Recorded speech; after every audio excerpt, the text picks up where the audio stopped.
Chapter 17. "Good morning, my love," whispered Katyusha. "Is today what I think it is?" asked Vanya, leaning into Katyusha. "Yep, today is the mighty Katyusha's birthday," she exclaimed as she nestled herself into Vanya's arms. "Well, would mighty Katyusha like a warm breakfast?"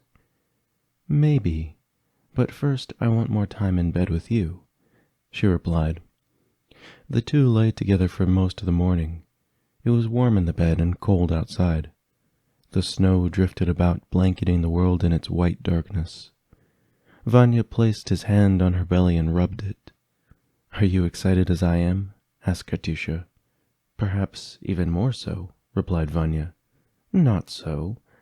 Perhaps it took this for me to be able to put this idea into words, but having an unborn child within me has made me feel different, like I have the life of another in my being. As I carry it, I feel like I must do whatever it takes to keep it safe. There is nothing more valuable to me than the lives of the innocent." Vanya nodded as he nuzzled Katyusha. "I think you're right on that. The lives of the innocent are a precious thing. It is why I did all that I could to keep you safe, and why I tried to keep Nona safe as well." "But Vanya, I'm not innocent," replied Katyusha. "I think you are. Do you view the people of our town as being guilty? Many of them took actions during the war that nobody would say are just. Many did things that I dare not repeat. Or what of those in the cities, and what they would have done to you or to me? Or what about my past? At some point, I suppose, we've all been guilty, especially all those living in the world that we do now. But is that guilt infinite? Can we never redeem ourselves? At some point, we must forgive those who've transgressed us. It's the only way that our country will ever move on from this perpetual war that we've been in for the last decades," said Vanya. Katyusha lay against him and closed her eyes, allowing herself to be taken by his warmth. She felt safe with Vanya, and it was all that she wanted in the moment, to be with him and to feel safe. Vanya picked Katyusha up, wrapped in her blanket, and carried her downstairs so she didn't have to get out of the warmth the blanket gave her. He then cooked her breakfast and they ate their usual before going to the foyer to sit by the fire.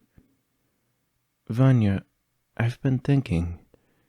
Do you suppose we should move away from here? Perhaps into the city?" "Why do you ask, Katyusha?" "Well, Dr. Fyodor suggested back when he came a few months ago that perhaps we should. For the baby," she replied, placing her hand on her just convex belly. Vanya placed his hand over hers and held it there gently. "I'll never let you be hurt, neither you nor our child. I will fight tooth and nail to keep you safe. Though I accept that we're not in the best place to raise a child, I think the city may be just as bad a choice. After all, that will be the place the cowards most wish to attack." "Then where shall we go?" "I don't know. Is there really anywhere that we could run to? Maybe another small village, but I feel this whole nation is under siege," replied Vanya, shaking his head. The two sat in silence together. It was her birthday, but it didn't feel so much like a happy day. It felt long, drawn out, like a Saturday before the week started. Katyusha stayed in his lap for some time until they got warm. 24 years, muttered Katyusha. "That's quite a few beneath your belt," commented Vanya. "Not as many as you, old man," retorted Katyusha, tapping him gently. "I'm not that old," he replied. "Hell, I'm only 36. "Almost 40, joked Katyusha. 4 years away is not almost, but 3.5 is. Vanya laughed with Katyusha before finally asking, "So, what do you want to do for your birthday?" "Well, I'd love to have seen a show at the theater, but I'm feeling rather tired. Perhaps we could... I know, you can tell me a story," she said as she sat upright. "A story? You remember the last time I told you a story?" Okay. Tell me a story of... maybe I know. What was life like before the Great War? Those were happy times, were they not? Before the Great War? Well, let's see. I was maybe 12 when it all started, so I was just a boy in those days. I grew up on a farm, like I said before, here in this village. But before the war, well, back in those days we used to have an emperor, and the emperor was the king of the lands, and I remember the day the emperor's carriage was set to pass through our town. Now that was a spectacle to behold.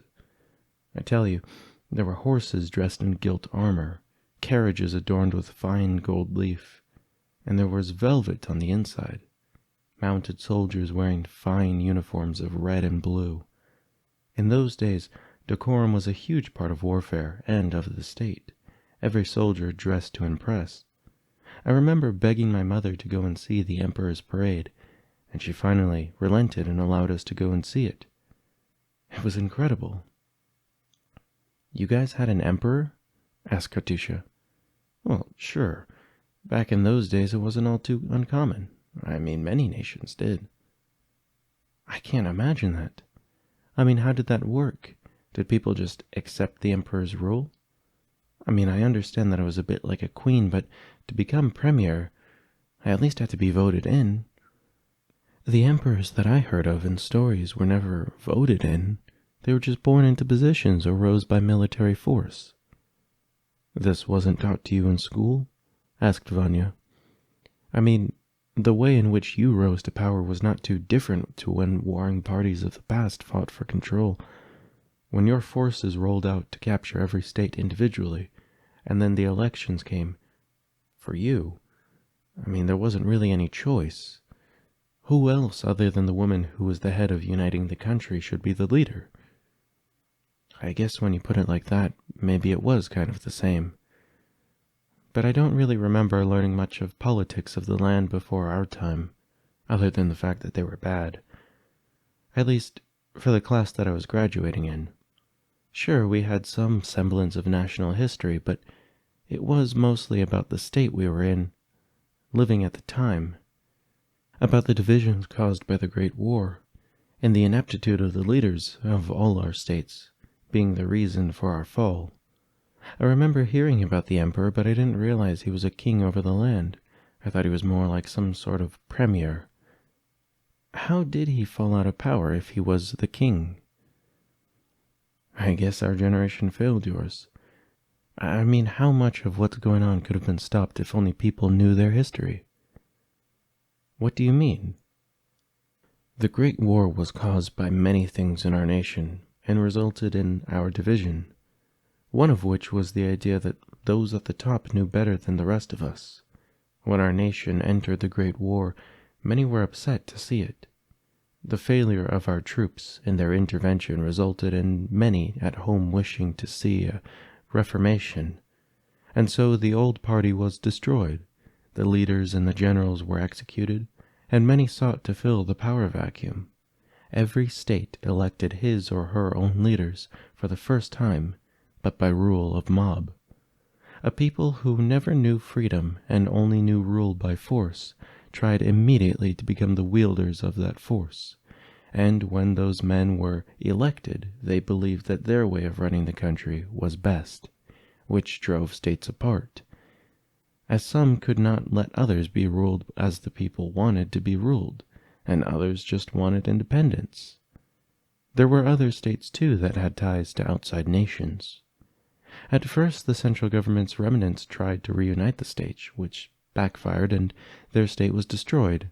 Then the others tried, and the whole land fell into chaos. I mean, we're lucky that our land was never captured during or after the Great War. I guess nobody wanted this land. But when the oppressed were given power for the first time, they wielded it in the way that it had always been used against them, explained Vanya. Do you suppose that's what the current rebels are doing? Precisely. They've never known freedom, and hell, I guess I never have either. But living out in the country, I've known more than those in the cities. Those of my age in the cities knew only rule by oppression, and they passed it on to your age, And now these rebels threaten to do the same to our generation and the next generation. I hope that somebody can put an end to the cycle, said Vanya. Me too. If not for us, for our children, whispered Katyusha. For all of us, for all our children, ours and the rest of this nation's.